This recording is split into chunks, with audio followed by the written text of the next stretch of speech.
Ladies and gentlemen, please be seated. We'll now commence the 2024 UN Public Service Forum. 여러분 모두 착석을 도와주십시오. 착석해 주시면 바로 시작하도록 하겠습니다. 네, 2024 UN 공공행정 포럼 함께해 주실 분들 신속히 입장해 주시고 착석을 부탁드립니다.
Excellencies, distinguished guests, ladies and gentlemen, good morning and welcome back to the 2024 UN Public Service Forum. Once again, please allow me to introduce myself. My name is Jessica Sungili, and today as well, I'll be given the honor of being your MC for this very special event. Thank you very much for your attendance today.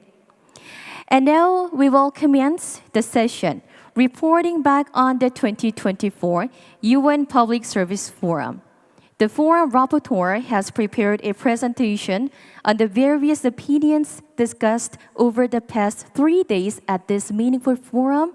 And for the presentation, now please join me in welcoming Ms. Julie Muia, Program Officer of African Association of Public Administration and Management. Please welcome her with a big round of applause.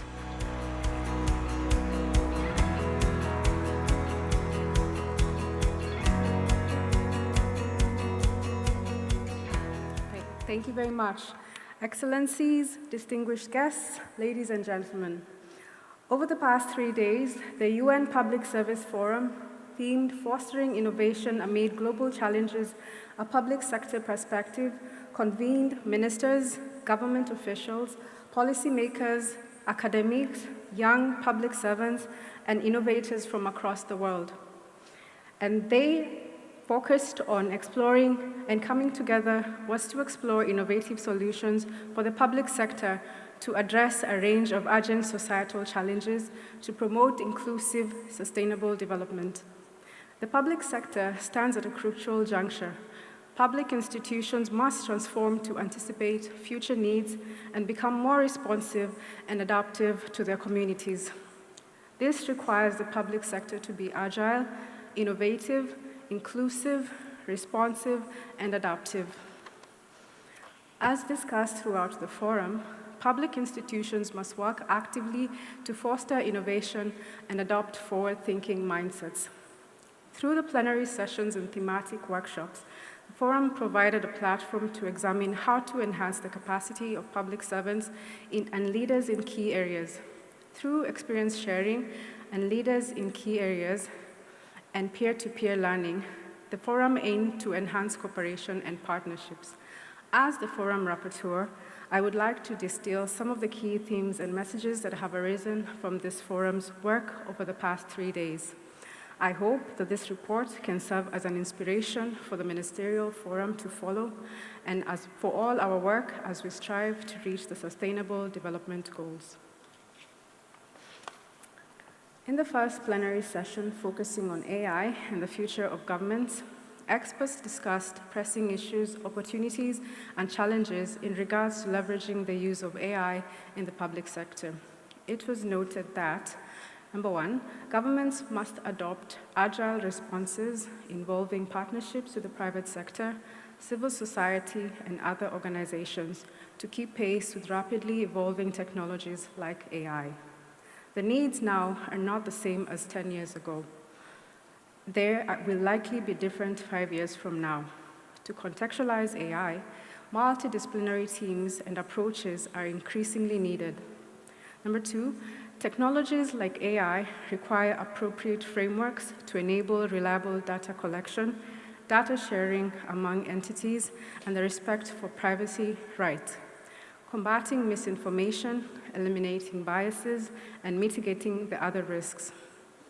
Number three, AI can be leveraged to address issues like youth unemployment and accessibility, to engage young people in the local communities, and to provide quality education from early childhood to prepare future generations for evolving jobs in the AI age, preventing a widening of the digital divide as well. Number four, AI will not replace human responsibilities. It was mentioned that rather than starting from the need for specific technologies, for instance, mobile technologies, internet, now AI, it makes more sense to start from the reasons why this change is needed. Purpose should be at the core. The second plenary session on revitalizing partnership for sustainable development focused on the challenges posed to the global cooperation in recent years, including the relation to climate change, the COVID-19 pandemic, and inequality. It was noted that as progress towards the Sustainable Development Goals continues to stall, there is diminishing trust in multilateral institutions, and countries often look inwards rather than outwards. There is a need to intensify efforts to revive partnerships at all levels. The key messages dispensed from this session include a need for international cooperation, The spirit for multilateralism must be rekindled. Increased collaboration will be crucial to address global, regional, and other cross-border challenges such as climate change, natural disasters, pandemics, and air pollution. The spirit of partnership has to be reflected in development cooperation strategies, including by increasing official development assistance and mobilizing existing funding facilities such as a Green Climate Fund to their full potential. Knowledge and resources have to be shared effectively. For example, partnerships including bilateral collaboration can help countries improve their capacity to collect and analyze data. Number 2, climate and environmental challenges. Partnerships can support climate change mitigation actions and transitions to renewable energy. For example, through supporting renewable energy projects in developing countries. However, climate action should take into account cross-border impacts, for example, to ensure that developing countries produce the raw materials required by modern technology infrastructure, benefit from actions taken in developed countries. Number 3, technology can support partnership in many ways. Technology and AI can support better communication, collaboration, and policy making across borders, for instance, on initiatives to reduce air pollution. Technology can also assist in harmonization and transfer of methodologies and data. Science-based networks can further support national capacity development, for instance, on environmental issues. Digital cooperation in countries at different levels of development can support bridging of the digital divide and help ensure that everyone has access to digital services. The capacity development workshops that ran over the past 2 days of the forum focus on a range of thematic issues. The first workshop on gender-inclusive leadership and public sector innovation for sustainable development, empowering women leaders for future-ready public administration, highlighted achievements in capacity development and strategies to promote gender equality in public administration. It focused on 3 key pillars. Pillar number 1, comprehensive legal and institutional frameworks. Second pillar, gender-responsive human resource policies. And the third pillar, data-driven approaches to policy making. Key messages that came out of the workshop include institutional and political commitment is needed to support policy revisions, strengthen coordination within the national gender machinery, and establishment of intergovernmental committees, and the bolstering of responsibilities and resources for gender focal points. Certification through initiatives like Gender Equality Seal for public administration and institution can validate these efforts. Second, on human resource policies supporting gender equality, including setting numerical targets for women's promotion to leadership roles, implementing temporarily special measures, and integrating gender equality training into civil service curriculum. Evidence-based analysis and data-driven monitoring mechanisms are crucial for identifying gender gaps and tracking progress on gender equality initiatives. This involves establishing gender disaggregated databases, implementing monitoring systems in the civil service, and enhancing data collection capacities across ministries to inform policy decision and ensure accountability and transparency. The second workshop on young public servants examined how to better engage with young people in a life of public service. Participants discussed the need for an adaptive and flexible public service to attract and retain skilled young people. The workshop explored issues ranging from outreach to and promoting the benefits of joining the public service to young people, to putting in dynamic and innovative recruitment and hiring mechanisms. The workshop also focused on the importance of intentional and systematic talent management and growth strategies to retaining young public servants, and on the necessary shifts in mindset from senior leaders in the public service to enable meaningful engagement of young public servants.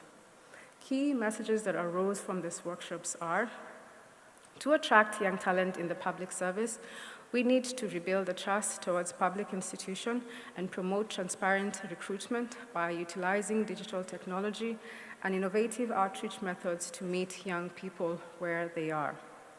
To help retain young public servants, strategic talent and growth management is imperative. Enhancing conditions in public servants, including decent wages, flexible working arrangements, opportunities for talent development, and leadership are central to attracting the best talent and safeguarding against brain drain.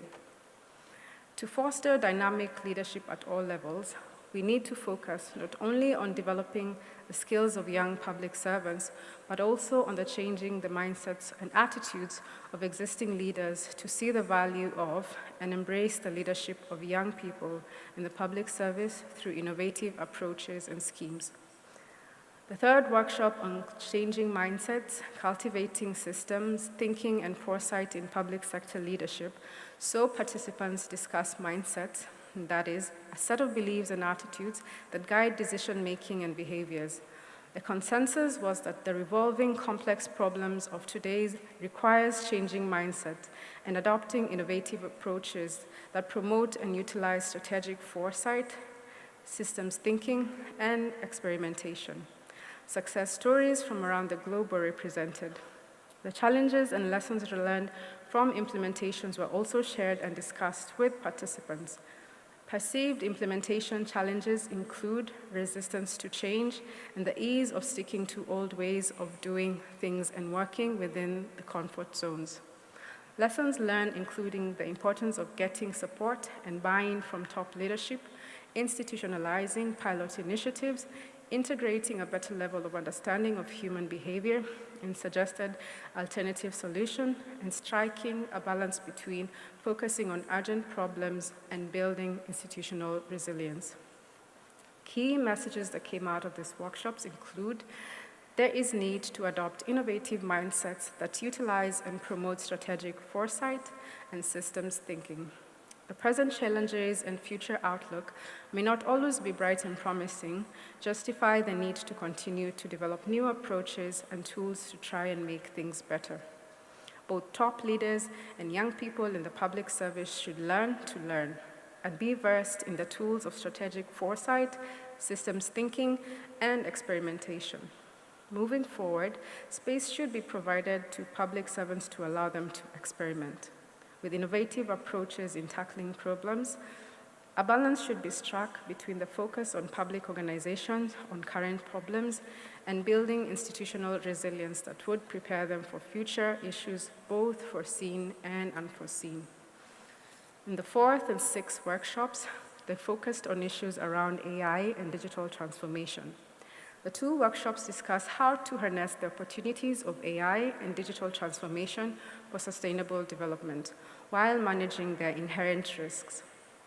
Participants examined the need to address emerging requirements, risks, and challenges for digital public policies to ensure inclusive multi-stakeholder engagement.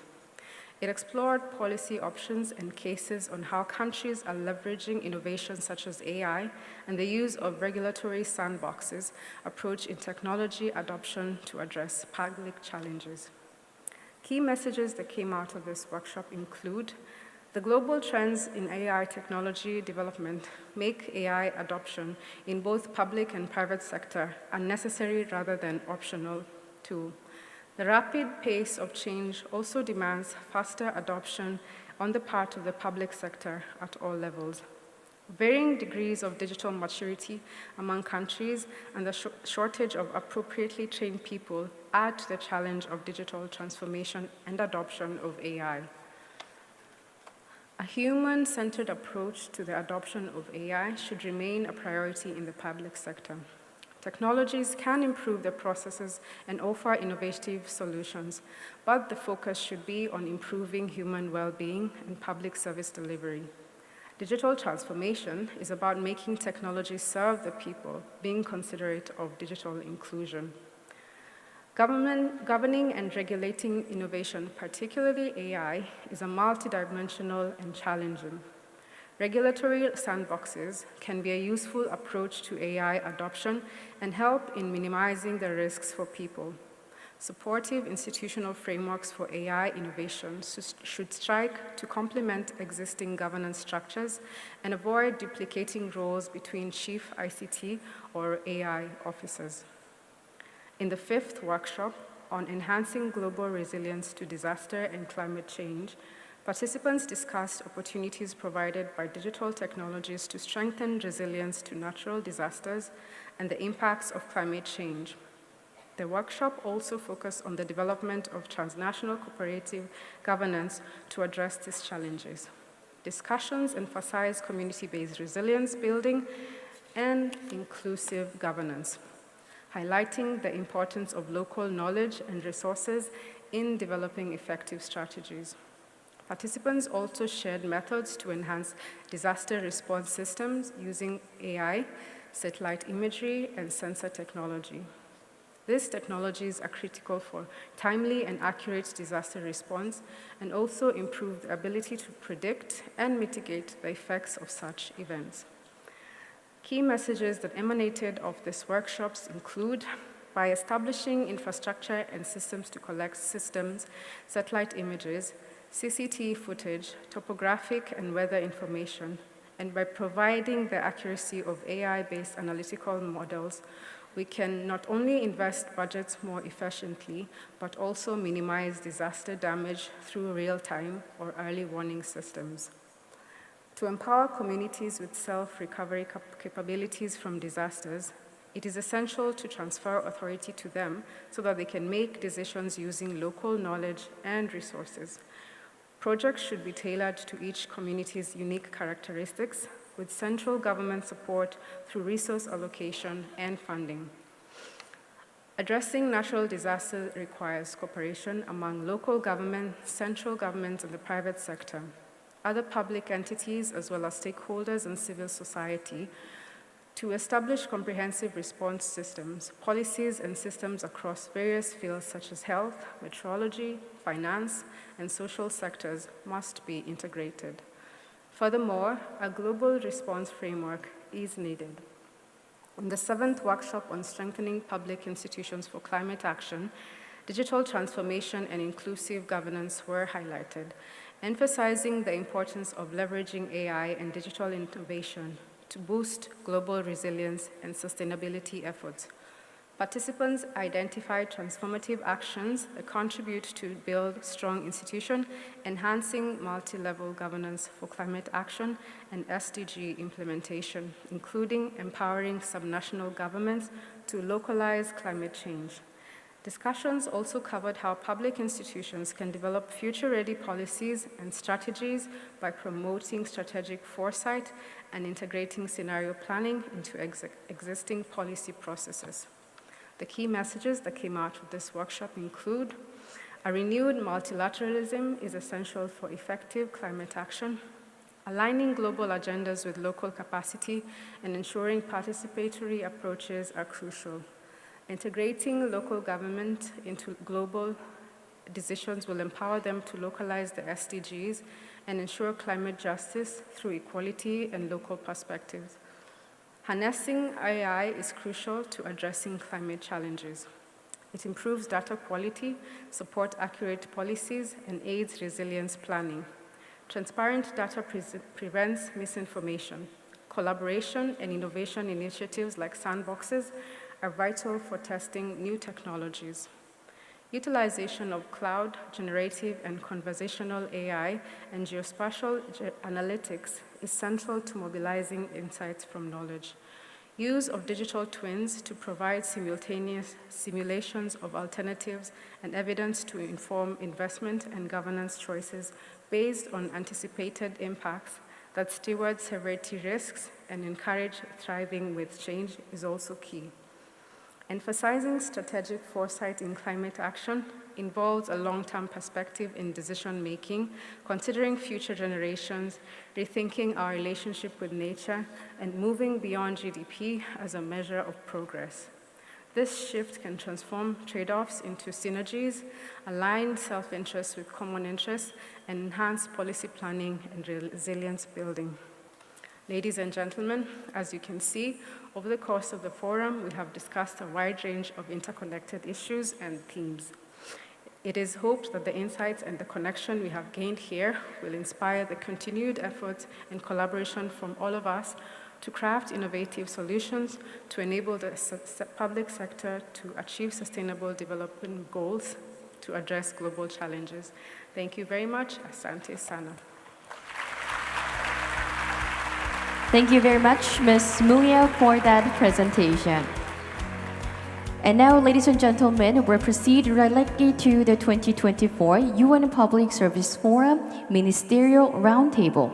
The Ministerial Roundtable will feature ministers and deputy ministers from various countries, along with the Under-Secretary General of the United Nations, discussing the theme, Fostering Innovation Amid Global Challenges, a Public Sector Perspective.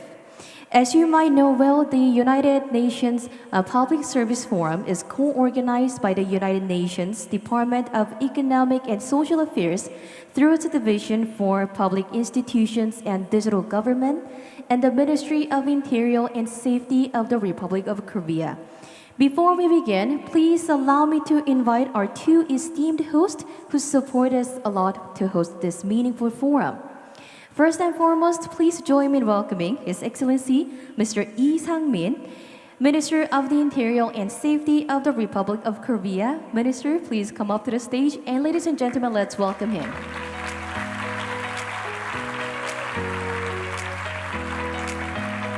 Next, please allow me to invite Mr. Lee Jun-hwa, Under-Secretary General of the United Nations Department of Economic and Social Affairs. Please welcome him with a big round of applause. Please come up to the stage. And next, I will introduce the esteemed panelists who will join us today for this meaningful discussion. I will call out their names in alphabetical order of their countries, so I kindly ask each of our panelists, please come up to the stage once your name is called. His Excellency, Mr. Ulvi Mehdiev, Chairman of the State Agency for Public Service and Social Innovations of the Republic of Azerbaijan. His Excellency, Mr. Hun Mani, Deputy Prime Minister and Minister of Civil Service of Kingdom of Cambodia. Her Excellency, Ms. Tamar Tikishilashvili, First Deputy Minister of Justice of Georgia. Her Excellency, Ms. Deborah Eunice Alvarado Franco, Vice Minister of Public Finance, Republic of Guatemala. His Excellency, Mr. Marcio Giovanni Sierra Discua, President Commissioner of the National Banking and Insurance Commission of the Republic of Honduras. His Excellency, Dr. Rostian, Prime Secretary of the National Disaster Management Authority of the Republic of Indonesia. His Excellency, Mr. Gustav Aitaro, Minister of Public Service of the Republic of Palau. His Excellency, Mr. John Junior Tuaya, Minister of Public Service of Solomon Island. His Excellency, Mr. Sherzad Shermatov, Minister of Digital Technologies of the Republic of Uzbekistan. His Excellency, Mr. Vincent Hungwe, Chairman of the Public Service Commission of Zimbabwe.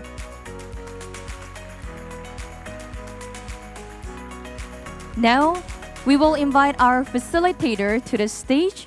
Last but not least, please join me in welcoming Professor Leila El Baradei, Professor of Department of Public Policy and Administration at School of Global Affairs and Public Policy. Please welcome her with a big round of applause.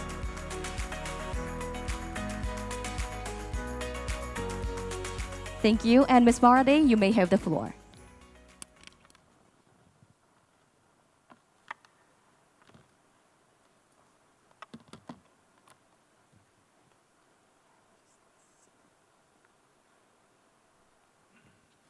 Good morning.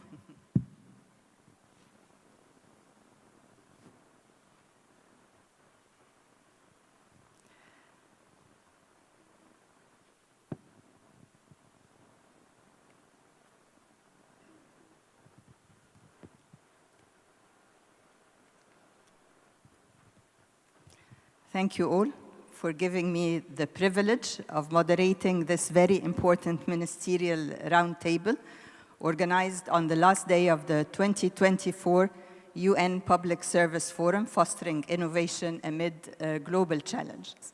It is definitely a great honor. So I'm a university professor. I teach classes, but never this class size. We have a very dignified and diverse group of ministers and vice ministers represented on board, and I'm sure this will be a very informative and insightful session. We're going to get to business right away, so accordingly, I would like to start by inviting His Excellency Mr.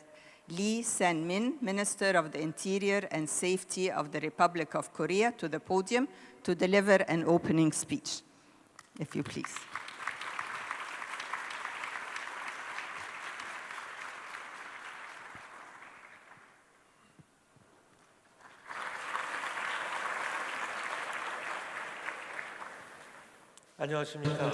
Good morning. I am Lee Sang-min, Minister of Interior and Safety of the Republic of Korea.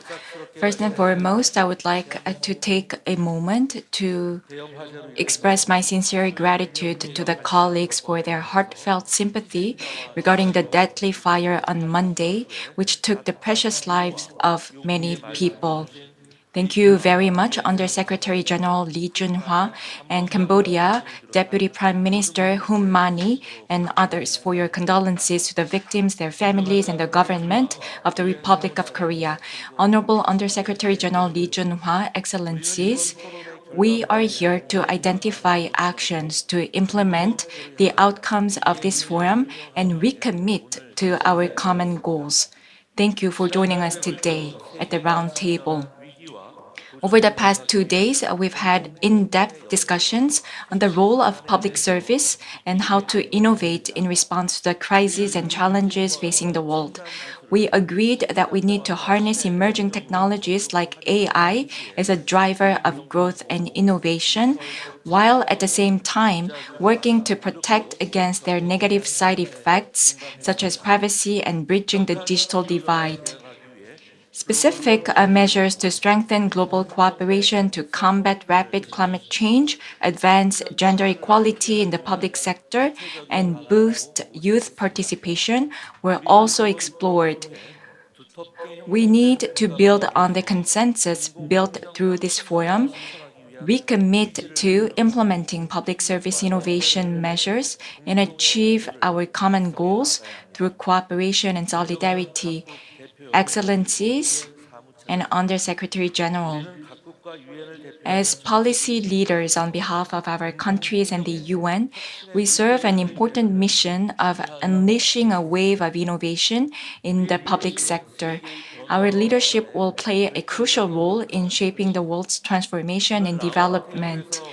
I look forward to the lively discussion and debate at today's roundtable and to translating the outcomes into concrete actions and results.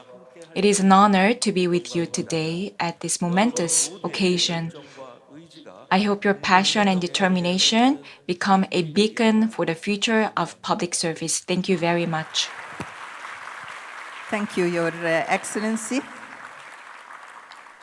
And now I would like to invite Mr. Lee Jun-hwa, the United Nations Under-Secretary General for Economic and Social Affairs, to the podium to deliver also some opening words.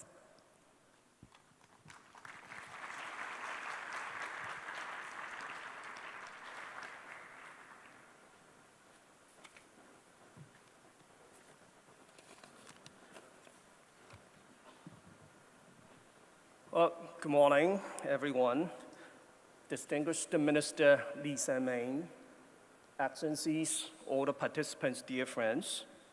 It is a great pleasure to see that today we were concluded by our 2024 UN Public Service Forum with such a distinguished panel focusing on how we could move forward together. I would like to thank the foreign rapporteur for her comprehensive and insightful report on the work of the forum over the past 2 days. Actually, just now we heard that the report highlights that the public administrations are facing a diverse and interconnected range of challenges as all of the public institutions seek to become the more resilient, responsive, and inclusive, and also adaptive. Well, a few minutes later, the Ministerial Roundtable will certainly provide a space for policymakers to draw on these key challenges and the key messages and deliberate the ways and the means for fostering the innovation in the public sector to accelerate the progress towards the sustainable development. So that I would join all ministers, look forward to contributing to the roundtable and to a fruitful exchange of the views with the esteemed colleagues on how we would join all collective efforts to enhance the public sector innovation amid the global challenges. I thank you.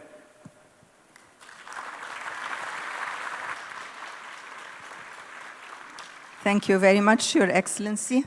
And now I would like here to explain how this roundtable is going to be organized and how the discussion will flow.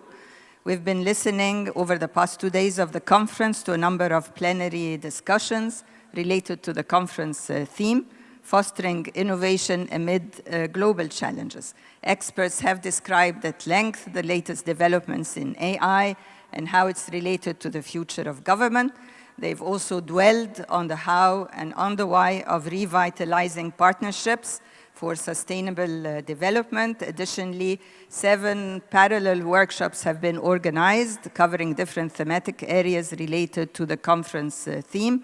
And the General Rapporteur, Ms. Julie, kindly reported on the main messages from the different plenary sessions and the workshops. I think the conference participants have thus received a full, wholesome dose of food for thought, and are now ready to move to the next step and learn from the esteemed group of ministers on stage and dignitaries more about actions and about implementation. And this is what we will try to focus on. What will happen is that I will direct quick questions to the different esteemed ministries and dignitaries on stage. We want to know what the ministries have done and will do at the country level to ensure follow-up of the key outcomes of the forum in realizing sustainable development. I know time is running up, only 6 years left before the deadline for the implementation of the SDGs. Time is also running up for this roundtable, so we have to be very careful and efficient. Therefore, a maximum of 3 minutes is allowed per minister to respond to each question. I think a red card will be held up by one of the staff members sitting in the audience to indicate the need for the speaker to conclude. And the ministers and dignitaries can speak from their seats. We'll go right down to business. There are several themes that we want to discuss related to the conference title.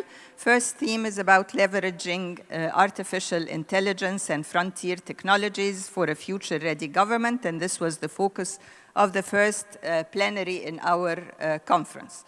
So the question directed to His Excellency Mr. Lee Sang-min, Minister of the Interior and Safety of the Republic of Korea, is: how does your ministry capitalize on the opportunities and address the challenges related to adopting frontier technologies such as artificial intelligence in the public sector?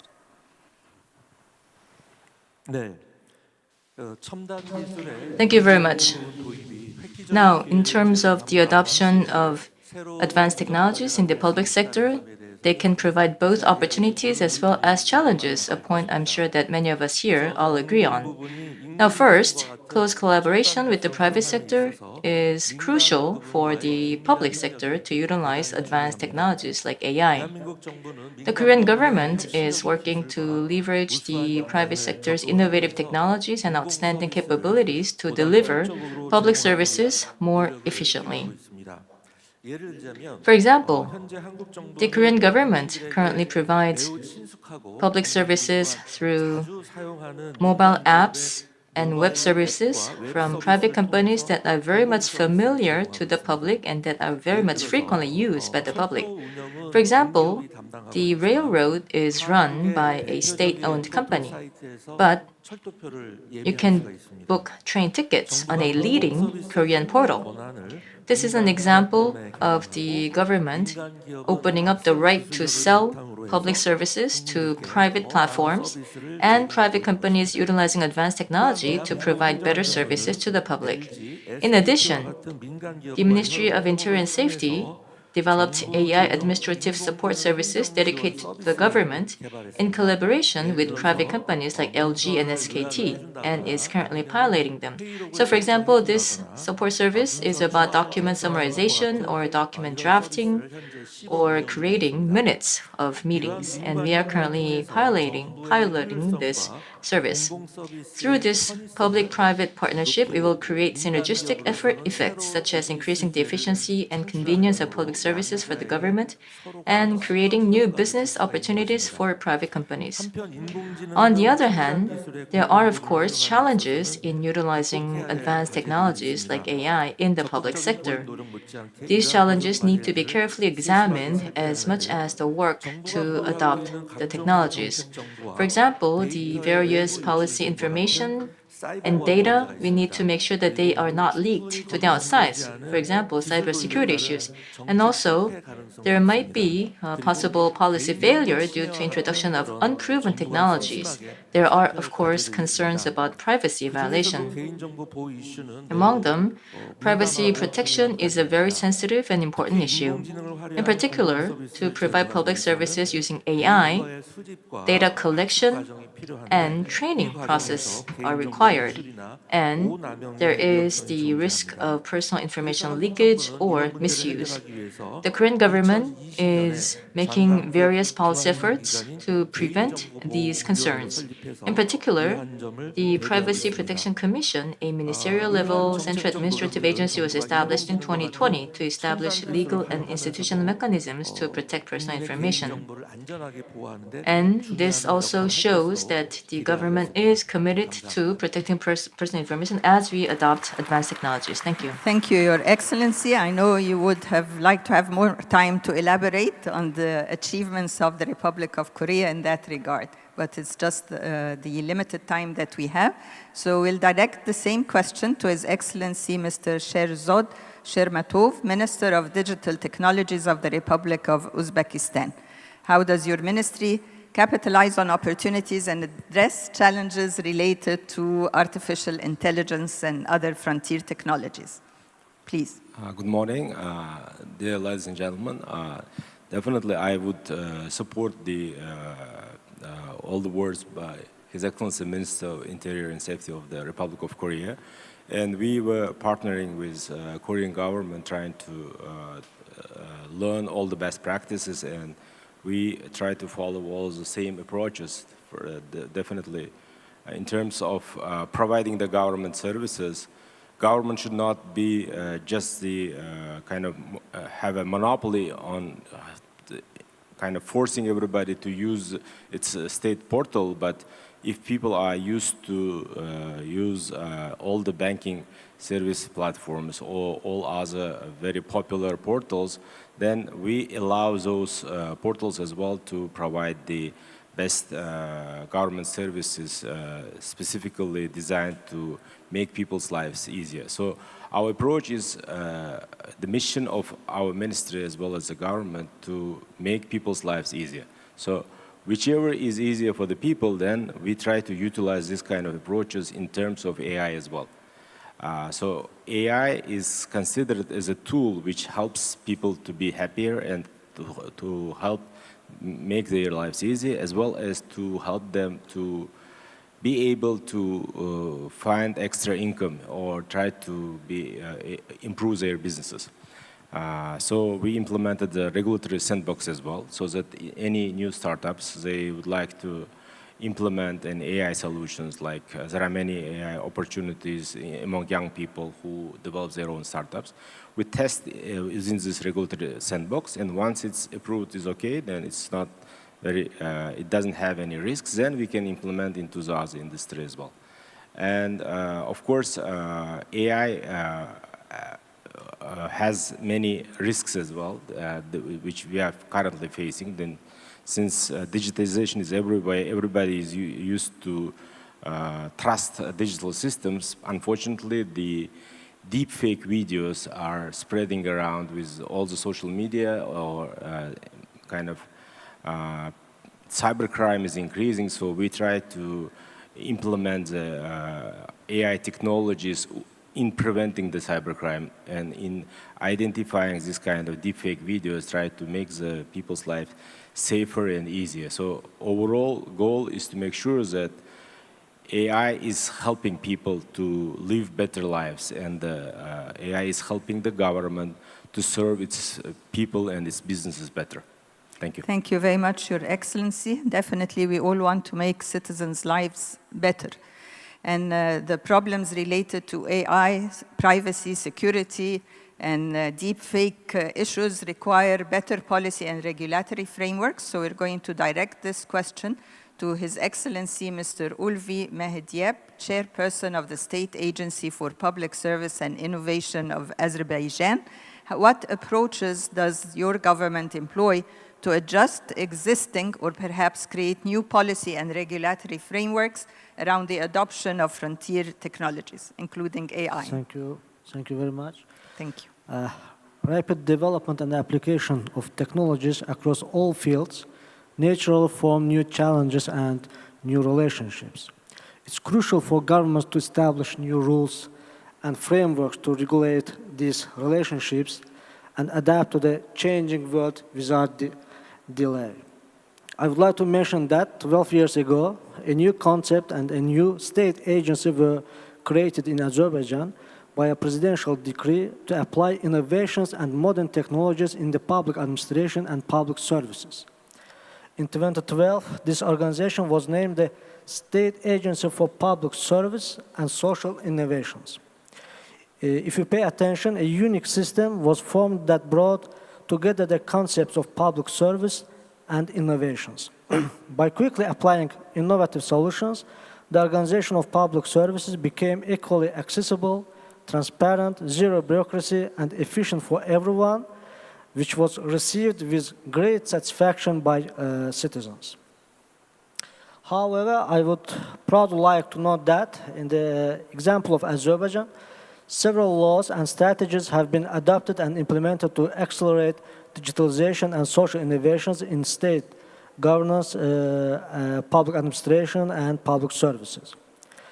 Additionally, the state agency I represent has prepared a strategic plan for the application of artificial intelligence in public services for the years 2024-26. Initially, the Unified Call Center for Public Services will be completely reorganized based on AI. All questions, suggestions, and complaints related to services from citizens will be answered, analyzed, and data-driven decisions will be made through AI. New technologies such as AI, blockchain, and big data analysis provide significant advantages to parties in business. However, for the application of these solutions in state-citizen relations, laws and frameworks that minimize risks and protect rights are essential. Considering that the state holds a large amount of personal data of citizens, it's crucial to ensure the reliable and sustainable protection of this data, as well as to regulate cybersecurity and other related issues. I would also like to draw attention to another sensitive issue. As I mentioned, digitalization leads to successful results in business and the economy, but it also causes some moral damages such as asociality by eliminating physical contact between people. Social institutions have conducted research on this matter. In this case, the complete digitalization of public services, which creates contact between the state and citizens, may lead to contactless boundaries between the state and citizen or the state and society, potentially causing new challenges in the future. Analyzing data in public services, making data-driven decisions, and digitalizing the backend of the service while ensuring physical contact with citizens in the final stage of the service would be more appropriate.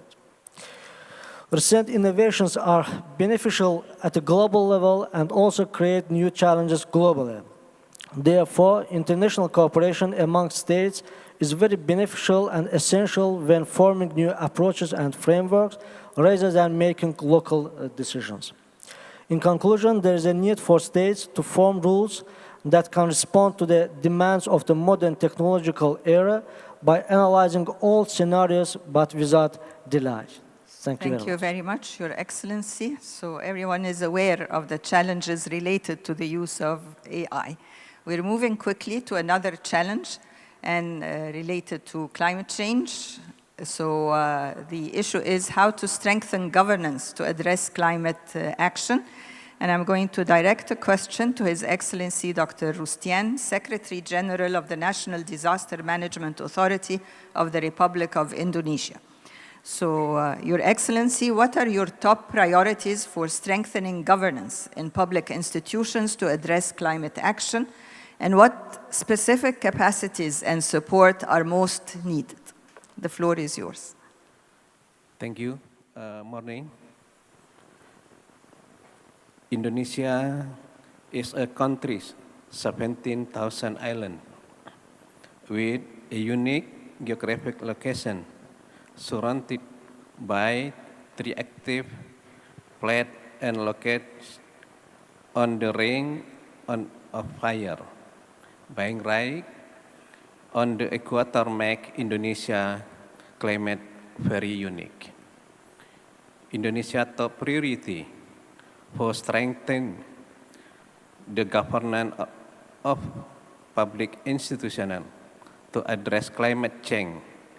Action include improving institution capacity, strengthening interagency coordination, and integrating climate resolution into national and regional development planning. Key capacity needs include technical expertise in climate science, robust data collection and management system, and effective communication channel between stakeholders. Institutional capacity building. To address climate change action, Indonesia should invest in training public officials on climate change impact, adaptation and mitigation strategies, improving technical skill within public institutions, enforce decision-making, and the effective implementation of climate policies. Interagency coordination, strengthening coordination among various government agencies, such as the Ministry of Environmental and Forestry, the National Disaster Management Authority, BNPB, and locates government is critical, collaborative framework and share goal streamline effort and resources toward the goal of integrate climate action.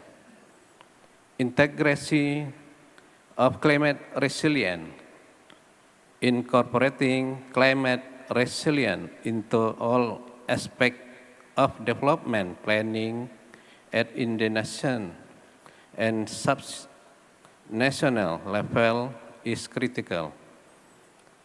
These include revising zone law, infrastructure project, and public service to take climate rise into account and ensuring that disaster management plan incorporate climate projection and scenario. The next three key points: technical support. Countries need support in develop climate model, risk assessment tool, and early warning system to better predict and respond to climate-related disaster. Finance resources, increase funding from international donor and private sector investment is needed to implement comprehensive climate action plan and build resilient infrastructure. Police guidance. Country need police framework and best practice from international organizations such as the UN to align their climate action strategies with global standards. Thank you. Thank you very much, Your Excellency. Climate change is one of the wicked problems we've been talking about. It requires not only technical expertise, but also interagency coordination, support from international parties, and a lot of efforts to be exerted in order to deal with it. Moving forward, we're going to check the theme of fostering innovation and strategic foresight. This was the focus of workshop 3, for which I acted as a rapporteur, and a lot of discussions were held about the importance of strategic foresight and systems thinking. So I have a question to be directed to His Excellency Mr. Marciu Giovanni Sierra-Discua, President Commissioner of the National Banking and Insurance Commission of Honduras. What are Your Excellency's recommendations to enhance strategic foresight and systems thinking competencies in public institutions in order to better anticipate and prepare for future challenges? For example, when it comes to disaster risk reduction, what can be done, and how can we build these competencies in our public servants? Mike is working. Thank you very much for this opportunity. I will talk about what we have done in our country to promote innovation and strategic foresight. Honduras is a small country with challenges in social and economic matters. Among them, a high level of poverty, close to 60% associated with its lack in competitiveness and innovation. The lack of results is reflected in the country's strong digital lag, which explains the absence of capacity to innovate, develop entrepreneurship, and weak transparency. It was found the incapacity of articulation of the science, technology, and innovation system, as well as the absence of an institutional framework for competitiveness that promotes the development of productive activities.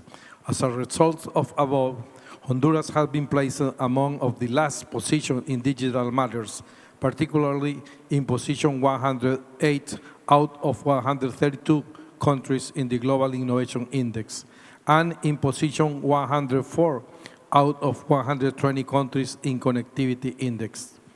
Given this diagnosis, we implemented in 2022 as a new government after a dictatorship of 12 years, a national digital republic policy built on strategic axes, which are efficient and transparent management, connectivity for all, skills and digital inclusion, innovation, entrepreneurship and technological development, and sectoral digital transformation.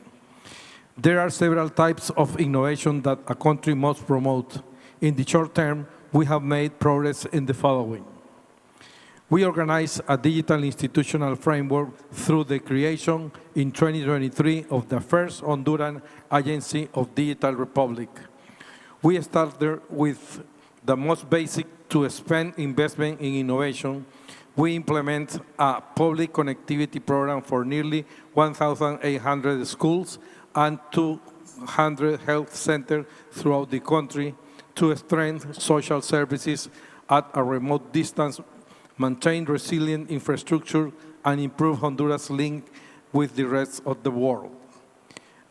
The most policy innovation we have formed in 2023, the first innovation hub in Honduras public sector for the development of the fintech ecosystem in orderly and transparent manner. Regarding organizational and management innovation, the greatest innovation developed is a public sector results evaluation and monitoring system interconnect among all public sector institutions called the Public Management System of Results and Transparency. This system has been requested by the Inter-American Development Bank so that it can be replicated by other countries in the region. Now, for the medium and long term, we have a strategic perspective to improve international indicators of digital innovation from 2024. Addressing gender approach reflect in the following concrete action. We are modernizing the regulatory framework of Honduras regarding the digital republic through data protection law, cybersecurity law, and regulation for digital signatures. We will implement national digital talent plan to close gaps using a gender approach and achieve greater productivity and competitiveness. We will promote a digital transformation in health through a single digital health record. In addition, a digital transformation of justice through an electronic judicial file system to digitalize all process of the jurisdictional structure. We are going to rationalize,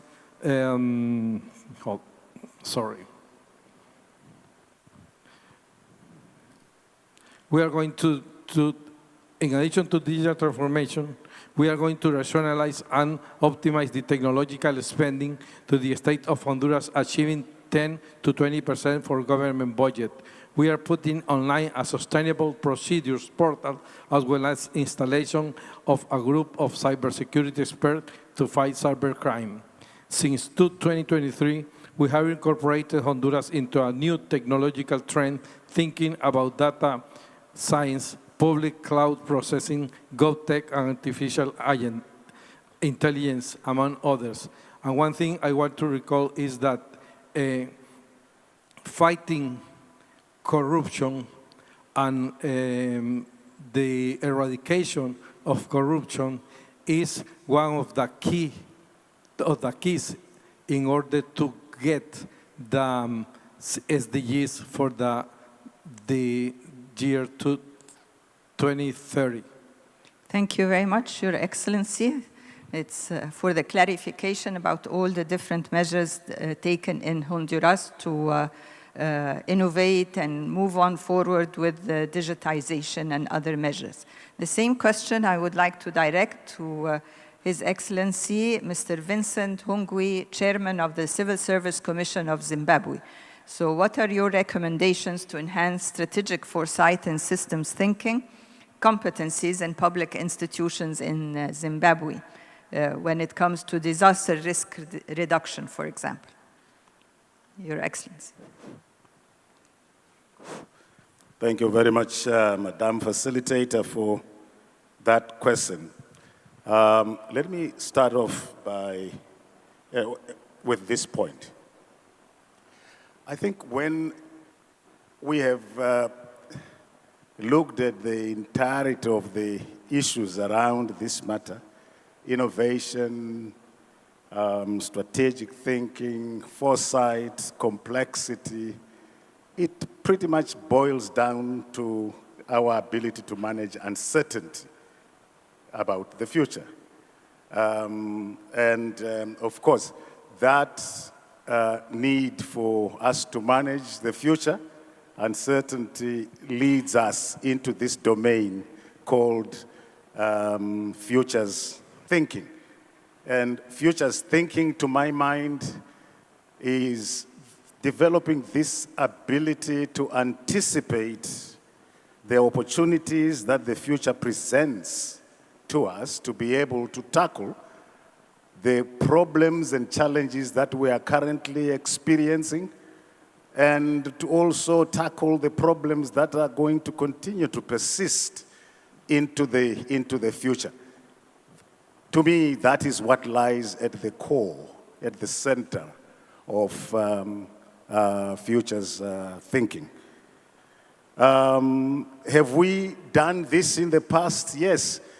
Humanity has always dealt with uncertainty. Humanity will continue to deal with uncertainty, but humanity is also confronted by very real existential challenges. And those challenges arise out of the fact that we almost always make decisions on the basis of the information, the data, and the knowledge that is available to us at the time when we are supposed to make those decisions. I think it's a very old observation by Herbert Simon that we operate within what is called bounded rationality. The information that we have today is the information that we are going to deploy for purposes of engaging in futures thinking. I don't think it is humanly possible to do it otherwise. And the process of anticipating the future cannot be done in an unstructured fashion. It must be structured, and the structure arises out of the data, out of the information, out of the methodologies that we have developed this far. It cannot be done in any other fashion. And when we engage in futures thinking, we are not looking for black swans of the type that Nassim Taleb talks about in his book. No, we are looking for what is going to be the most probable scenario in the future, given what our information and current knowledge makes possible for us to predict. Let me exemplify this, and this is what we have done in Zimbabwe. I think all of us are familiar with this principle called demographic transitions. That demographic transitions are actually impacting on the rural-urban population balance in all our countries. It's a fact that most of our populations are going to be living in cities as we go into the future. That process is irreversible. That process is an existential reality. That is a reality that we have to deal with, whether we like it or not. But urbanization itself has actually resulted in a lot of challenges in our urban cities, particularly in the developing countries, which are characterized by the notion of primacy. The greater proportion of that urban population is found either in one or two urban centers in our countries. So, if urban areas are going to be the centers of economic growth, which is going to generate incomes and jobs that are decent, and there is going to be concentrated in one or two cities in our countries, that future is quite problematic. So what is it that we have to do in order to deal with that problematic future? We need to come up with alternatives that say our national systems of public administration and management must redirect that inevitable urbanization in order for it to be shared equitably around the entirety of our countries.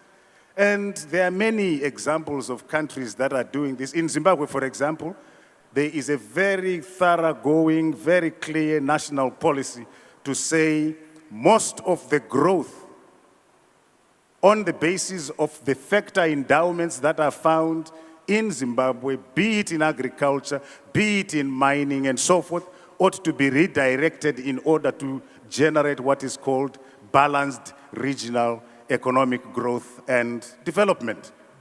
And in order to be able to do that, I think we need to strengthen in a very thoroughgoing manner the capacity of our national systems of public administration and management to have the skills and the competencies to be able to plan, program, and effectively implement a whole range of national strategic initiatives that actually redirects this growth in order for it to not leave anyone or leave any place behind.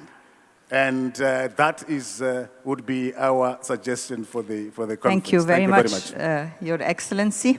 Definitely, it's quite a challenge, the foresight, strategic foresight, not only developing the plans, but implementing the plan, getting tangible results on the ground, and dealing with the foreseen and unforeseen future. We don't want to be taken by surprise, so we have to instill resilience in our institutions as much as possible. Moving forward to the fourth theme, promoting gender-responsive public services and public administration. And this is a very important topic that we need also to emphasize. So I have a question first for Her Excellency, Ms. Tamar Tekshelavi, First Deputy Minister of Justice of Georgia. If Your Excellency can elaborate on actions taken at both the national and local levels to enhance the representation and leadership of women within public administration. Thank you. Please go ahead. It's going? Okay. Thank you, Madam Chair, Your Excellencies, ladies and gentlemen. First of all, I would like to extend my sincere gratitude to the UN and Korean colleagues for organizing such an exceptional forum in a beautiful city of Incheon. We wish good luck to our colleagues for the next forum from Uzbekistan, and we are looking forward to meeting you in Georgia in 2026. I am extremely happy with the question you have just raised because it's a top priority for Georgian government, the gender-based issues and gender-balanced public administration is a top priority for Georgian government, especially on our path to the European Union, to the integration of the European Union. The actions taken by our government are reflected in statistics, I think. I will start with an example of the Ministry of Justice and personal example. I am a woman Vice Minister of Justice who is responsible for public services. And bearing in mind in which forum we are now participating, it is needless to emphasize how important field is for every country it is. Also, I have here with me my colleagues, they are all civil servants, very gender-balanced delegation. They are heads of public service providers, main agencies in Georgia, and also the head of international departments, and 2 of them are women. And 2 of them are men. So it shows and says about many things, I think. What we have done, also with regards to the Ministry of Justice, we have more than 11,000 of employees, and 59% of them are women on managerial position. It has to be emphasized also. And what we have done, we have we adopted some amendments to the laws. They are very women supportive and centralized on women. We also have public administration reform in Georgia. Now it's second phase, and the Civil Service Bureau made sure to enhance gender representation. Women representation in public administration. And now 47% of civil servants are women. Still, we have challenges with regards, for example, of parliament. In parliament, the majority nowadays are men, and also in municipalities, mayors are also, more of them are men. We try to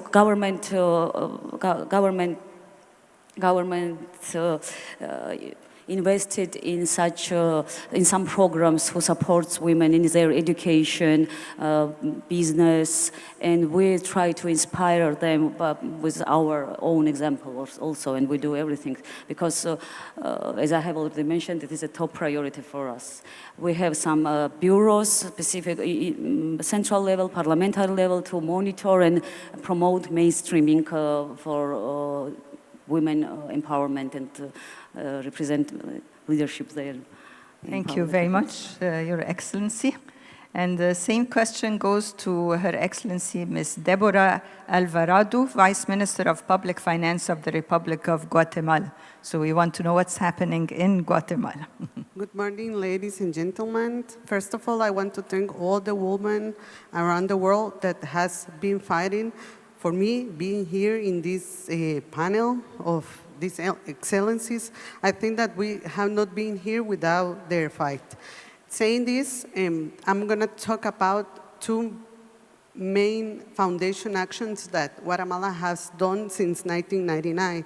And they are from two different perspectives. One is the legal framework that we have to build to enhance all the necessities and all the important things that has to lead us for inclusion in political, economical, and social spaces in Guatemala. And in that year, the Congress approved a law that dignify and promote a comprehensive promotion for women. And also that legal framework that was approved in that year led to the creation of two important institutions that since that day has been like working in a roller coaster, because we've seen that political willingness is important in terms of women inclusions. Sometimes there are governments that are eager to express and to give spaces to women, and some other wouldn't have done that in Guatemala. So they have been fighting with this kind of roller coaster and how to train women in the whole country, how to give spaces in communities that has been like a little bit difficult for women to access to spaces particularly in the public sector. Saying this, we've been in a transition. Last year we have elections in Guatemala, and historically this government in the decision-making roles, the president and vice president decided to build a management equipment with parity of women and men. 7 women right now are leading key ministers in Guatemala. So this is a historic step in Guatemala because we haven't seen that. So I think that with that willingness in our political parties and our political governments could help us lead something that has to be our right, not like something that has to be given by someone, but as women, we have that right. Inclusion shouldn't be like something that we have to fight for, but we have to take the efforts to be in political position. I am one of that recipients of that willingness from our government. In the finance ministry, we have to try to include women in decision-making roles. I think that it's been a little bit difficult because with technical themes that happens in the finance area in Guatemala, we don't see a lot of women studying economics, so sometimes it's quite hard for us to find women that can be in key roles, but that's one of our main efforts right now in the finance ministry to include more women in decision-making roles. And I think that the important thing is that we, as women in decision-making roles, we have to keep fighting for not leaving any woman behind, like the forum say, no one should be left behind, and I think that no woman should be left behind. And it has to be a decision for us to be in the political spectrum, and that we should take the decision to be in that positions and not something that we have to fight for. Thank you very much. And we're really happy that we have two ministers from Guatemala and Georgia on the panel, and we would like to have gender equity maybe in the years to come in all ministerial panels. The same question goes to His Excellency Mr. Gustave Ayataro, Minister of Public Service of the Republic of Palau, about the representation and leadership of women within public administration in Palau, and what lessons have been learned from the efforts taken so far. Thank you, Minister. Please go ahead. Hello. First, let me start by saying the Republic of Palau is a matrilineal society. So females in the clan get to decide who becomes the chief of the village. And they have an equal opportunity, equal responsibility as males in the village. So to start it off, we have 17,000 population, over 8,000 are females. So we have an equal population ratio of male to females. The national government, our constitution protects and promotes the fundamental rights of every individual, even gender inclusive. We've had programs that's been sponsored by the UNDP, one of our regional organizations of SPC for local governance. And that comes through our Department of Gender Development under my ministry. That goes out to the communities and teaches or makes aware to the communities the responsibilities of their local leaders to the community, as well as the community to the local leaders, which explains to the villagers that everybody has an equal opportunity for that role. We have 45% of the females working in our national government. 40% of those women are in the higher managerial level positions. My ministry, I have about 95% of them are all women. And that also includes our missions and embassies overseas. And our home office, we have 90% of them are women who are in managerial level, with the exception of only 1 or 2 males who are directors. So the population of Palau's younger people come in, already understand their roles and responsibilities. Their opportunities are there. We've had 2 females who became vice presidents of our country. We've had several females who became parliament members in our Congress, in our National Congress. And what we've tried to do is promote the females to be more interactive, more inclusive.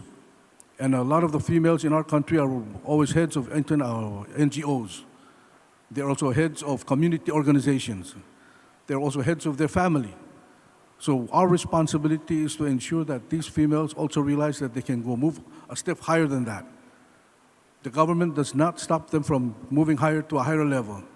You know, one of our former vice presidents ran for president and almost made it at one time. So there is no barriers for our females to develop. So in our culture, it's basically the females are the ones that need to get together and come up with the candidates. You know, we have a lot of programs that, you know, our gender department is gender inclusive, male, female, youth, old age, senior citizens, but basically concentrating on the females. You know, our president just passed the tax reform. One of the top 2 priorities was a $250 subsidy for females that have children. And if that female is working and making less than $15,000 US a year, she's also included in getting the tax refund. So the female and the gender issue in Palau is we are promoting it. You know, our Justice Department has 75% are females, justices. So it's just a matter of education, awareness to our females in the community. And the challenge is emigration out. That is the biggest challenge. So most of our young people who are more educated tend to go overseas to look for a better life. So the challenge for the Republic of Palau and the national government and also the local governments is trying to see how we can entice these young people to stay in Palau, be a part of the building block of our community and our society. So we always give them incentives. If you have one child, two child, you get $250 per child. It's like a social welfare program, but it's something to alleviate the female from having the burden of thinking how to take care of the child, as well as being a member of the society, its development. So the national government is really promoting more on that local governance and also the gender development issue, putting those together to ensure that all the females within our country are aware that they have the opportunity to move up. Yeah. Thank you. Yeah, thank you. Thank you very much, Your Excellency. And it's good to know that women are on their way to more empowerment in all three countries, in Georgia, Guatemala, and the Republic of Palau, but we want more around the world for women. More support, more education, more awareness, and putting them in leadership position. You mentioned, Your Excellency, also young people. The proportion of young people in the public service is relatively very low. So I have a question to be directed to His Excellency Mr. Manihan, Deputy Prime Minister and Minister of Civil Service of Cambodia, if he can speak about how his government works to attract young people to public service and what measures are put in place to retain and develop them from the entry level to maybe mid-career and more. Thank you so much for giving me the floor. I'd like to start with a question that has been raised yesterday during the lunch hosted by our host, whether public service is a domestic issue or it is an international issue. In that sense, I believe that for public service as an international issue, we are facing challenges that is coming from various changing and transforming times, including technology and artificial intelligence. Nonetheless, the challenge and also the solution is very domestic in a way, because perhaps it is due to historical, cultural, it is due to geography, or it is due to the level of development, including limitation in budget and priorities in which we have to consider. In that sense, I would like to once again thank you, give my appreciation to the Ministry of Interior and Safety of the Republic of Korea, including as UN DESA for organizing this important forum. In the context of Cambodia, we have a very young demographic and young population. Based on the census of the Ministry of Planning in 2019, 73% are under the age of 40 years old. As of 2023, the total number of civil servants are 232,000, and of which 54% are under the age of 40 years old. In that sense, it makes that civil service, the career in the civil service in the Kingdom of Cambodia is still one of the top choice of our young people. In that sense, with the new government of the 7th mandate, that is now only 10 months old with a new leadership, we have put in place a new mechanism for national recruit, or I would say national civil service examination program. With that newly formed and put in place national recruitment program, just to give you a perspective and as an example, we have conducted a examination for a place of 441 high school teachers, becoming high school teachers. More than 33,000 applicants apply for that contest. And we are moving forward to organizing another examination for middle school teachers. In that sense, a place that will require 1,347 places. More than 38,000 applicants have applied to it as well. So in that sense, a career in the civil service is still a top choice for young Cambodians. With the renew and a more emphasis of the new government, of the 7 legislative mandate of the government with the new Prime Minister, we have put an emphasis on the reform of the public sector, especially in the three specific areas. One is to improve civil service recruitment system. Second, to improve work efficiency and strengthening institutional capacity and performance. And we are right now in the midst of institutional and functional review of all the ministry at the national level. And third, setting up an incentive-based system to support performance for our civil servants.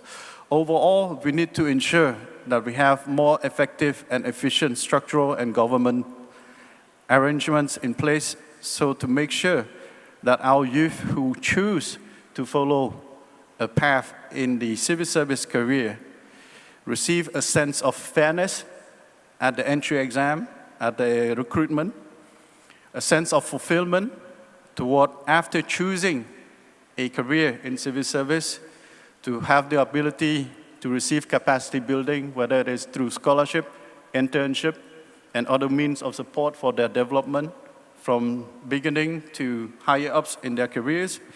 And of course, the opportunity to be recognized and acknowledged of their contribution to the endeavorment of the country. And last but not least, I believe that we have to provide an environment to develop a sense of purpose. Yesterday, discussion approach, there's many aspects, but I believe one of the message that were touched upon was actions, narrative that appeal to their emotions and passion to be civil servants. And I believe that also can contribute to increasing the trust, creating a constant dialogue and focusing and working on the trust between young people and our institution as well. And if I get a chance, I can share a little bit more on how that can be done. So thank you so much. Thank you very much, Your Excellency. It's good to know that for the Cambodian youth, working in the public service is still their first priority, and they want to join, and you're doing all what you can in order to develop and retain the young people there. We would like to know what's the situation in the Solomon Islands. So, Your Excellency, Mr. John Jr. Tuhaika, Minister of Public Service of the Solomon Islands, if you can elaborate as well on how your government works to attract young people to the public service and what measures are put in place to retain and develop them from entry to mid-career and more. Thank Please go you, ahead. moderator. Firstly, before I answer your question, let me just put some context. I'm not sure whether people here know what the Solomon Islands is. Solomons is in the South Pacific region. We are close to Australia and New Zealand in terms of proximity. We are in LDC, a least developed country, but also a small island developing state. So the challenges that we face is well documented.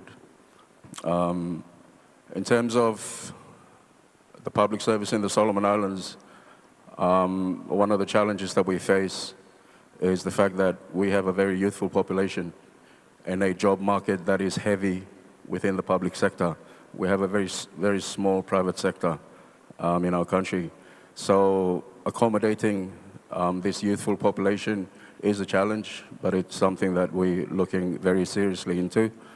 70% of our population is below the age of 35. And 80% of our workforce in the public service is in the public service in terms of the formal workforce. So what we've done within the public service is we've ensured that we transition our workers into senior positions smoothly. So we are contracting some of our more senior officers from director to deputy secretary level, because initially these were not contracted. These were open-ended contracts, and they normally stay there until they retire.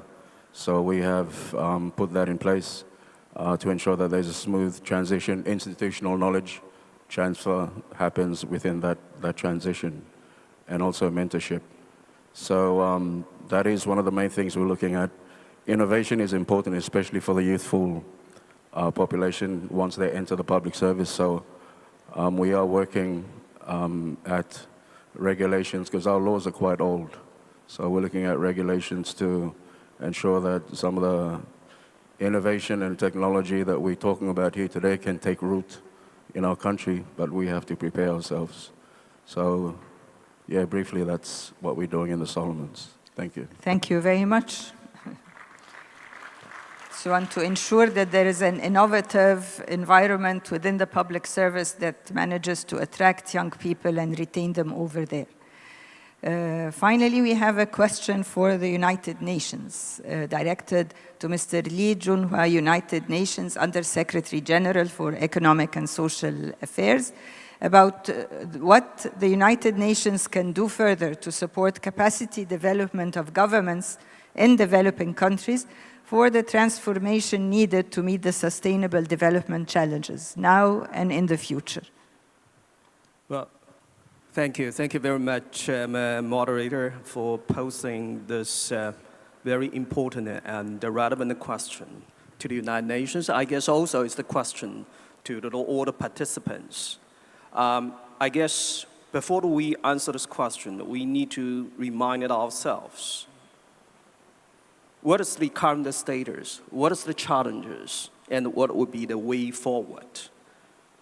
In 2015, when the global leaders met in New York to establish this 2030 agenda or sustainable development, then we actually launched this motto for all of us, for all member states. That is, we will do our best to ensure that no one is left behind. But as just now, as you described it, we have not only about 6 years to go to meet all the targets we set for ourselves. And we have to confess that there's a huge challenge ahead of us. There's a huge gap ahead of us.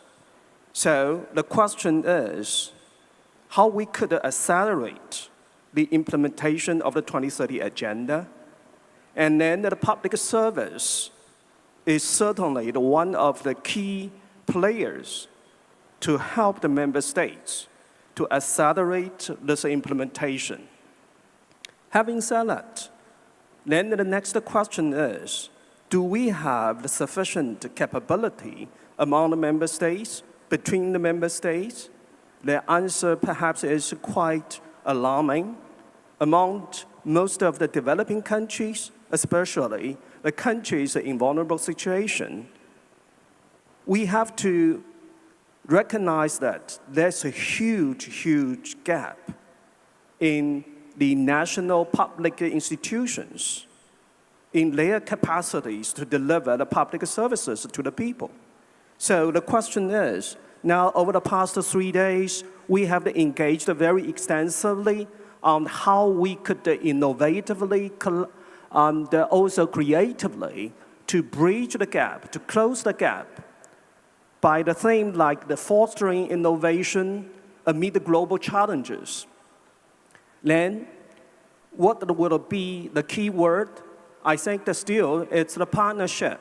That's under the whole UN framework of our common agenda. That is the partnership between the global North and global South among all member states. So with regard to specifically to how DESA is going to move forward, yes, we will certainly take into account all the inspiring ideas, proposals, recommendations generated from our discussions over the past 2.5 days. And then specifically, my department would further engage with member states to develop and design the targeted training programs for the member states in such a situation.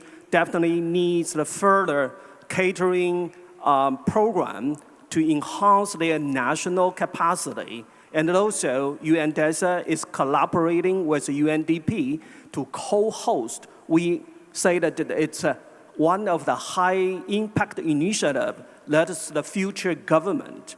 Under this future government, we will design a program for all the participating countries, of course, upon their request, supported by public institutions, private sectors and also multilateral financial institutions like the World Bank. Then 3 priority areas. First is a skill set. Whether or not we have the sufficient capacity to upskill of our staff, the public servant, to deliver the public services. Second is a mindset. I think just now, all our distinguished ministers has focused on that very much. I don't need to further elaborate. But third point is that how we could embark on this innovation for the public sector, for the public institutions. That is something my department is very willing and ready to cooperate with all member states. And actually, it's an excellent example for the cooperation between Minister Lee and his ministry, the Ministry of Interior and Safety and the UNDESA. We have a very excellent office located in Incheon, this vibrant city. We call it the UN Project Office for Governance. That office actually would be the focal point for the UN system to provide a kind of the catering or targeted training programs. I hope that our colleagues or participants, you may further engaged in your direct communications with ANPOC here. Thank you. Thank you very much, Mr. Lee Junhao. Thank you for your very candid response and full awareness of the challenges that we are facing around the globe. We mentioned a number of these challenges, but there are other more serious challenges even that were not brought to the table, including the war in Ukraine, including the genocide happening in Palestine. So definitely there is a lot that needs to be done more than that.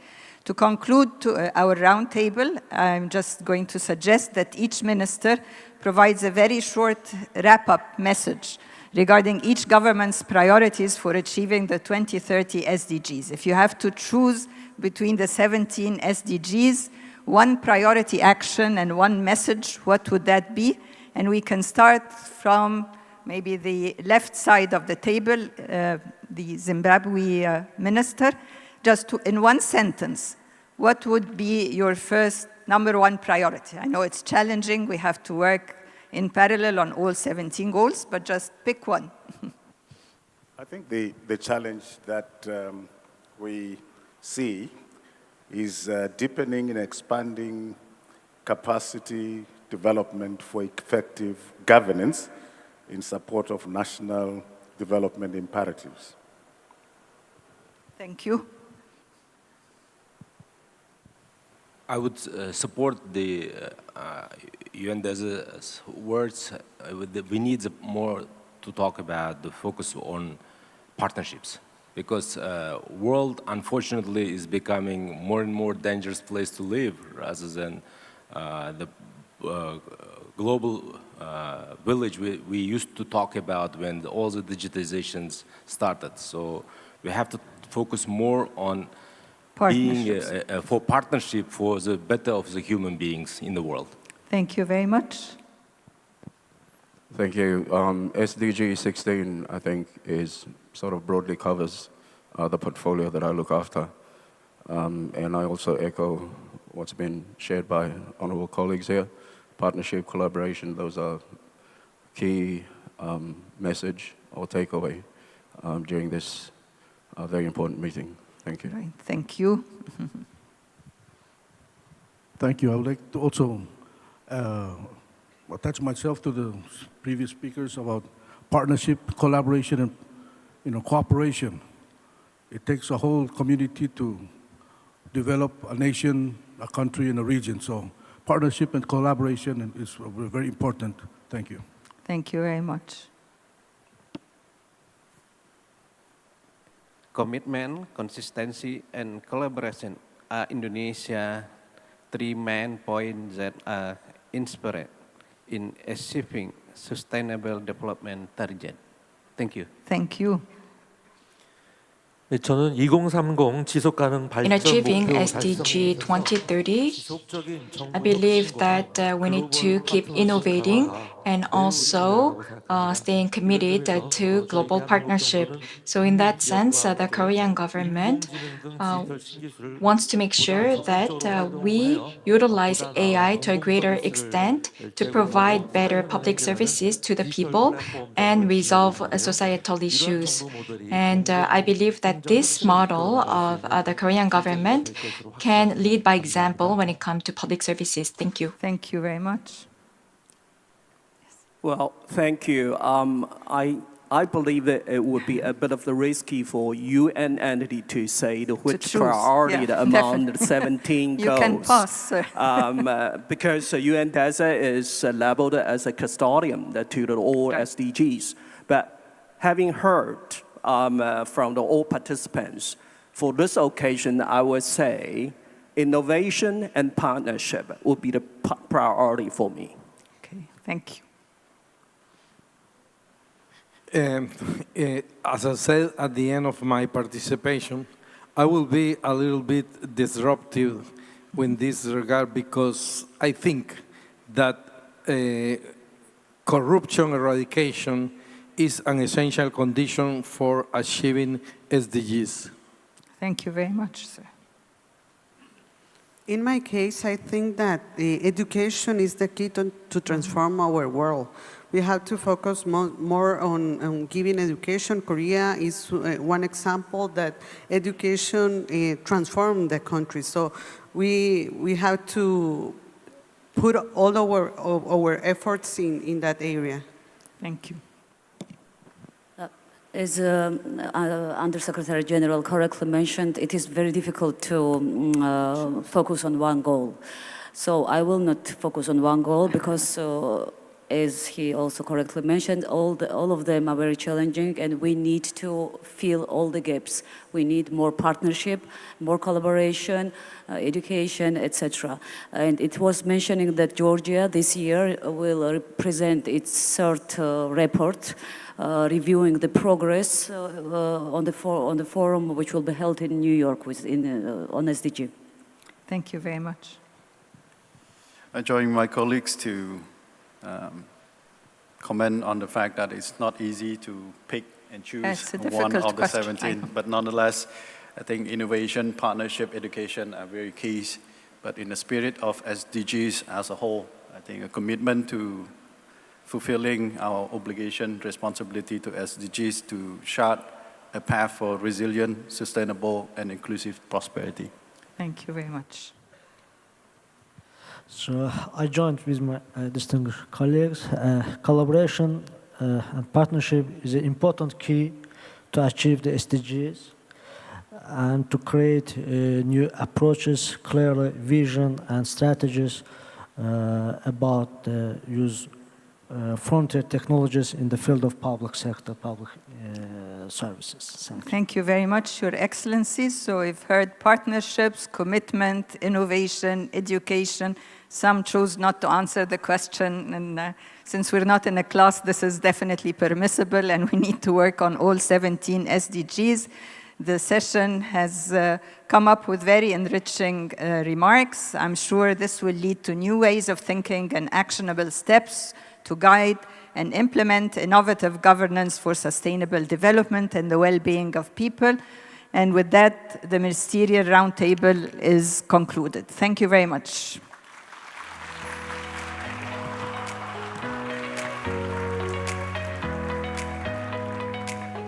Thank you very much to our esteemed panels. And ladies and gentlemen, this brings us to the end of Ministerial Roundtable of the 2024 UN Public Service Forum. And please note that our next session, which will be awards ceremony and closing ceremony, will commence at 11:35. We ask for your participation as well. Thank you once again.